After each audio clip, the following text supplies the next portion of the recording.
एक गांव में एक कुत्ता रहता था। वो हमेशा कुछ न कुछ खाने की फिराक में ही रहता था, क्योंकि वह बहुत लालची था। वह भोजन की तलाश में हमेशा यहाँ वहाँ भटकता, पर उसका पेट कभी नहीं भरता था। एक दिन की बात है, वो हमेशा की तरह खाने की तलाश में इधर उधर घूम रहा था, लेकिन उसे कहीं भी भोजन नहीं मिला। अंत में उसे एक होटल के बाहर छोटी हड्डी दिखाई दी। उसने झट से उस हड्डी को मुंह में पकड़ लिया और सोचा कि कहीं एकांत में जाकर मजे से इसे खाया जाए। वह उसे अकेले में बैठकर खाना चाहता था, इसलिए हड्डी को लेकर वहां से जल्दी भाग गया। एकांत जगह की खोज करते करते वह एक नदी के पास पहुंचा।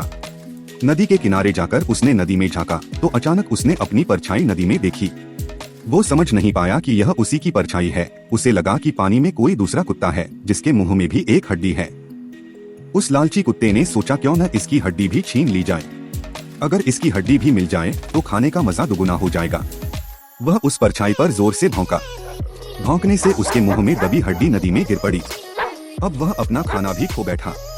उसे तब जाकर समझ में आया कि जिसे वो दूसरा कुत्ता समझ रहा था, वो तो उसकी खुद की परछाई है। उसने ज्यादा के लालच में जो था वो भी खो दिया। अब वह बहुत पछताया और मुंह लटकाकर वापस गांव में आ गया। सीख: लालच बुरी बला है। लालच नहीं करना चाहिए। दूसरों की चीजें छीनने का फल बुरा ही होता है।